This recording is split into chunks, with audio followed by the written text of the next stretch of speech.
Thank you, friends. Thanks, Russia, Megha, and my co-panelists Parimal, Ashok Pandey, Datta Desai, and others. It's a really good opportunity to speak in this seminar on the issue which is very close to my heart. That's South Asia, the challenges of ethnic pluralism, cultural diversity, and multiculturalism. This issue, especially this multiculturalism, diversity, pluralism, is most relevant in South Asia because in all the South Asia, especially when we talk about South Asia, we talk about SARC, we talk about 7 nations which are part of SARC. That's right from India to Bangladesh, Afghanistan, Nepal, Bhutan, Sri Lanka, Maldives. And all these 8 countries, they are facing serious challenges on this issue. And I will also try to include Myanmar because technically Myanmar is not part of SARC. It falls under ASEAN, but Myanmar is very close to South Asia in all sense, in a practical purposes. Myanmar is South Asia. So I'll also refer to Myanmar because whatever is happening in Myanmar directly or indirectly it affects South Asia and Bangladesh and Sri Lanka and other nations particularly. So I'll begin with today. Today is 30th January. It's a very sad day as far as India and world is concerned. And at the same time, it is also important day because today in 1948, Mahatma Gandhi was assassinated by Nathuram Godse and his gang. One need to realize why Mahatma Gandhi was assassinated. It was a planned conspiracy and to kill Mahatma Gandhi. Various efforts, at least 8 efforts, were made to kill Mahatma Gandhi right from 1943. And finally, on 30th of January, he was assassinated. One need to realize Mahatma Gandhi was a religious person. He believed in Sanatan Hindu Dharma, but his thinking of religion was different than what today's Hindutvadi forces represent. Because when we talk about Hindutvadi forces, it's a different than who believes in Hindu ideology or Hinduism. Hindutva is a political philosophy of Hindu, and it was propagated by Savarkar and others. And for Hindutva ideology, Mahatma Gandhi was a villain for them. He was a villain, and for that he was assassinated. Because Mahatma Gandhi, though religious, he believed in pluralism, he believed in secularism, he believed in inclusiveness, while other forces who were against Mahatma Gandhi, they believed only in the majoritarianism. And the threat of majoritarianism is visible globally and in particular in South Asia. India is witnessing this majoritarianism. I'll give 2, 3 examples. For example, just a month ago in Uttarakhand, which is one province in India, there some Hindutva religious leaders, they organized Dharma Sansad, which I called a Dharma Sansad. In that, they glorified Nathuram Godse and they justified killing of Mahatma Gandhi. And you will be surprised to know there was no action from Uttarakhand government, which has BJP government. So finally, It was only because of Supreme Court intervention, some cases were filed, and two so-called religious leaders, because they are not religious leaders, and that's why I call them so-called religious leaders. They were arrested, but nothing is going to happen to them. That's a reality. Because in 2019, when we had Lok Sabha elections, Bharatiya Janata Party, again at that time a ruling party at the center, they gave ticket to one so-called Sadhvi, Pragna Thakur. She is accused in a terror case. She glorified Nathuram Godse. And when it became an issue, Bharatiya Janata Party announced that within 10 days, they will issue so-called notice, and if they found her guilty, they will act against her. This 10 days talk was in 2019, and we are in 2022. But nothing has happened. Nothing is going to happen because the policy is such that the rulers will not try to stop people who try to glorify Nathuram Godse. And so glorification of Nathuram Godse goes on. You will be surprised to know today on OTT, one film is going to be released, and again that particular film glorifies Nathuram Godse. So you imagine the killer of an apostle of peace is glorified since 2014, and today a film glorifying him is released. And there was no comment, there was no even effort to stop such nonsense things. This is a reality.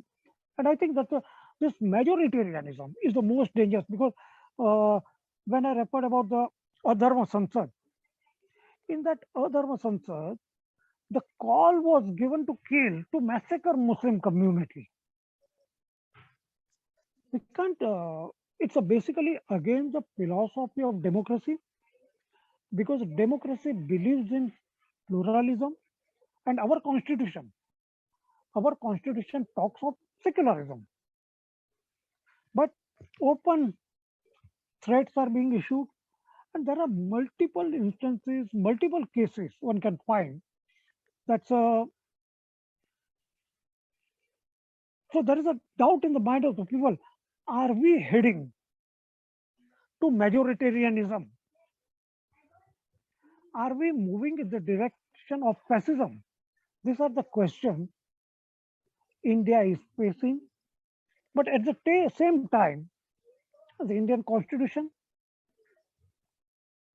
the role of Supreme Court, the role of centrist and left parties, the role of civil societies are playing a significant role, and they are fighting to preserve the values of freedom struggle.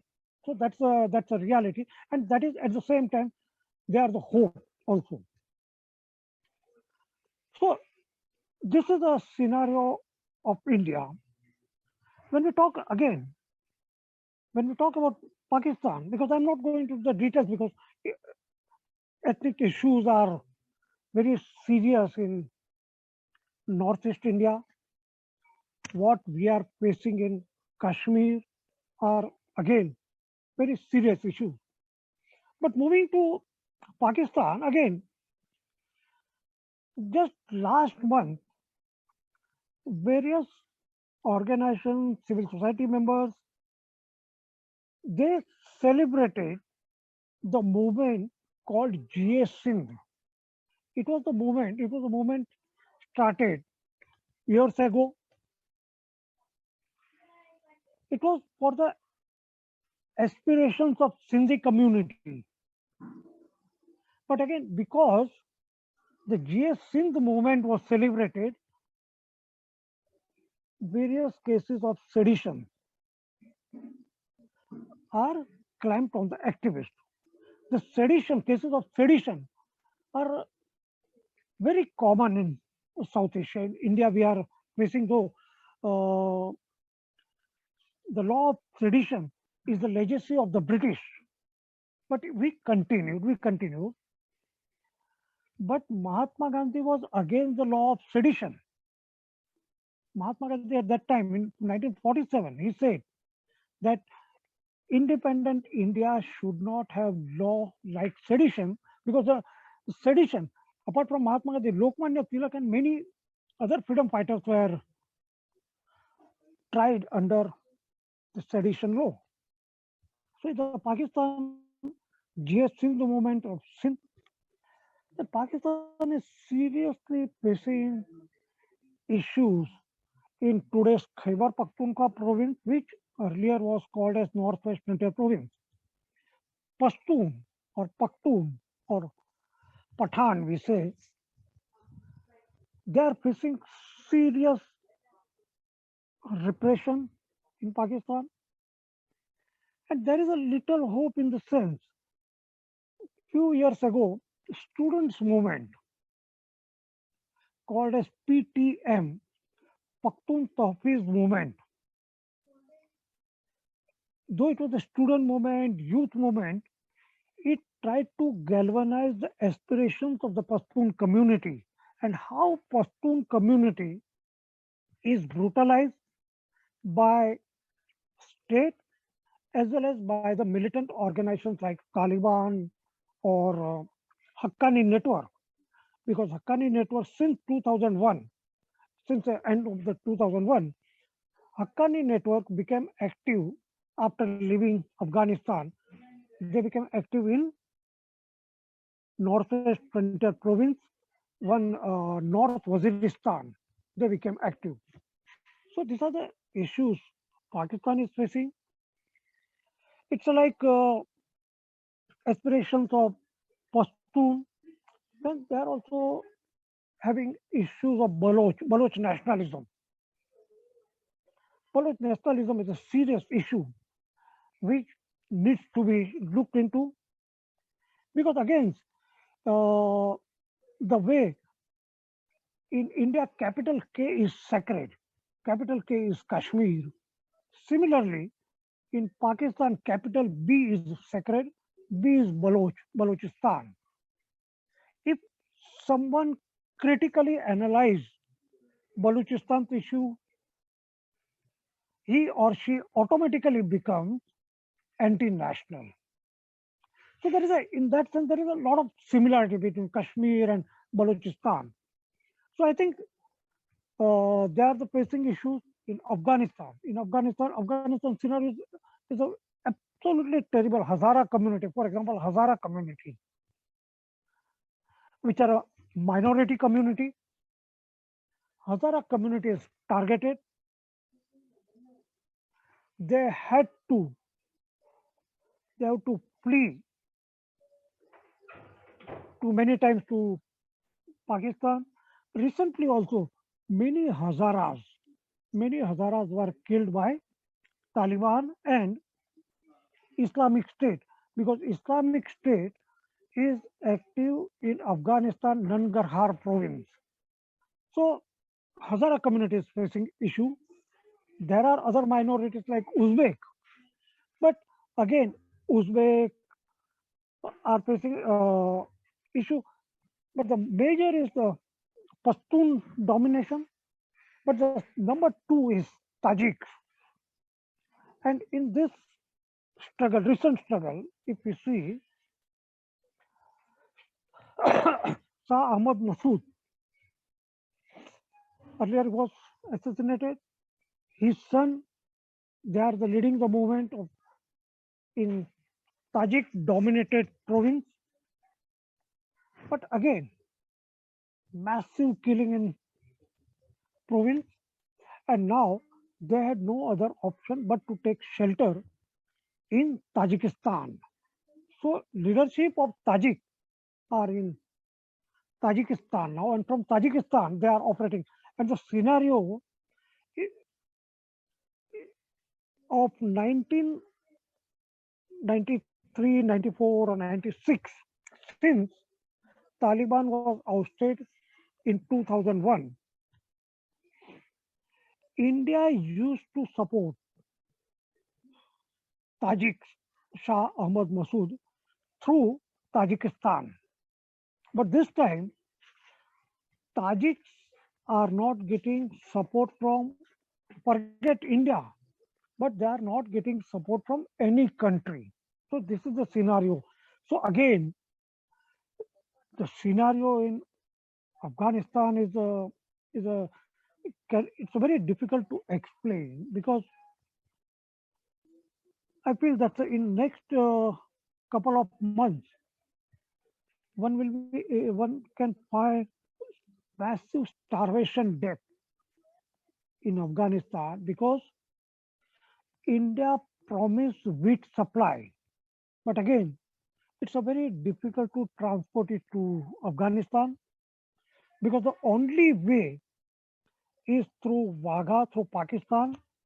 And again, though Pakistan has agreed to India to use road to Afghanistan, but again, the modalities are still, both the countries are working. So again, it may take some time. So this is a scenario in Afghanistan, in Sri Lanka. One knows what is the scenario as far as Tamil is concerned. In 2009, LTTE was crushed, but Tamil aspirations, Tamil aspirations still lives, and there is no talk about Tamil aspirations. All these issues, I think that's a recognition of Tamil language. Tamil language is not getting due recognition. And so I think that in all these countries, be it Nepal, Madheshis are facing serious issues from Pahadis. Generally, Pahadis are called Nepalis and Madheshis are not called Nepalis. But Madheshis are facing the similar situation in Myanmar. Everyone we know how Rohingyas are suffering or suffered, and how there is a conscious effort by military junta now. But again, before military junta also, when Aung San Suu Kyi was councillor, even at that time, in Rakhine province of Myanmar, Rohingyas were targeted and around 3 lakh Rohingyas were compelled to flee to Bangladesh and they had to take shelter in Cox's Bazar. Again, facing serious issue. And India, and again, because India is now trying to establish as a majoritarianism. So rather than looking towards Rohingya issues sympathetically, India took a hard line. That's a reality. In all these issues, at one time, because I remember in 1990, when National League for Democracy, led by Aung San Suu Kyi,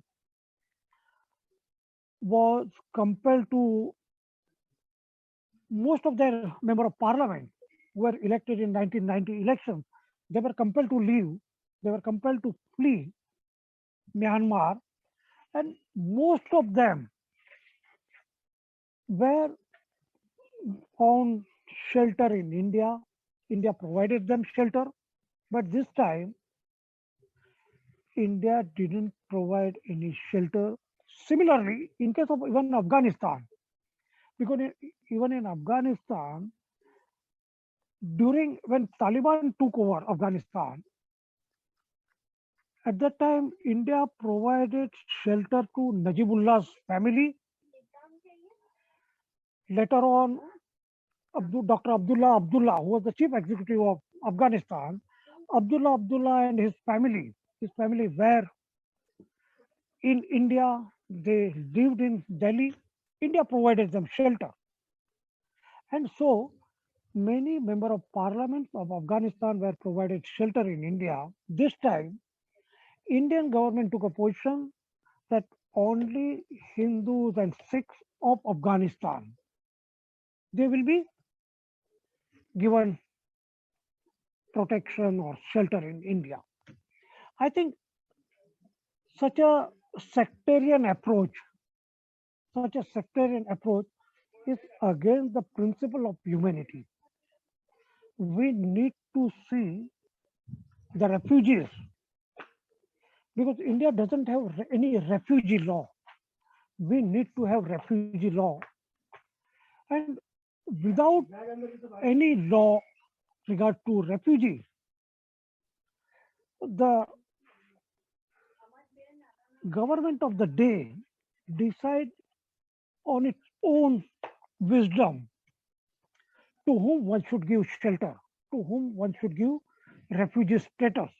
I think these are the issues South Asia is facing, and this issue of majoritarianism in India is against the principle of Indian Constitution, is against the value of freedom struggle, because in India's freedom struggle, every community, irrespective of whichever religion one represents, every community, every religion participated in India's freedom struggle.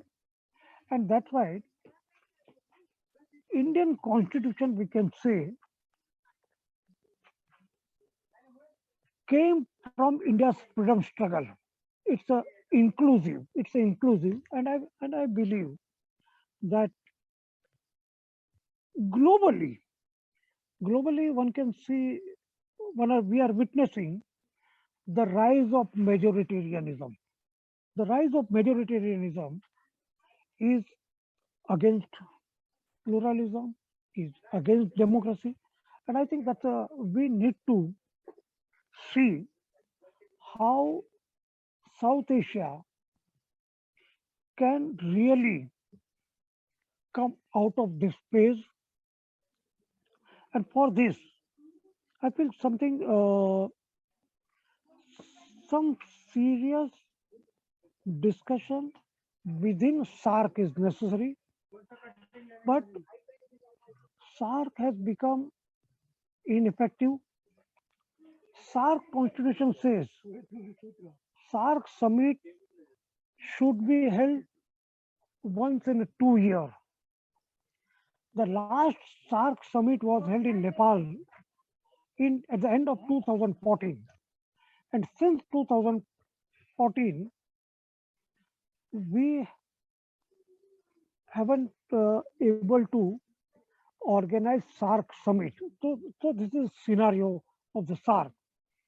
And there is a conscious effort to kill SARC because after 2014, it was to be held in Pakistan in 2016. But because of Uri, it was postponed. So I feel that it's necessary that all SARC nation, and especially the people of the South Asia's nation, South Asian, the citizens of South Asia should come together and they should raise the voice that it is high time that the SARC needs to be revised. And I think within the SARC, such issues need to be deliberated. And I think that is the only hope, I think.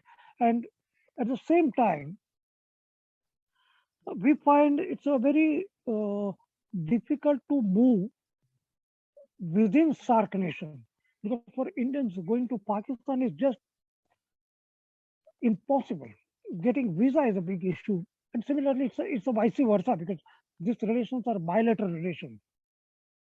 So, apart from reviving SARC, I believe that we need to have more and more people to people contact between Indians, Pakistanis, Bangladeshis, and Sri Lankans, and all the South Asian nations.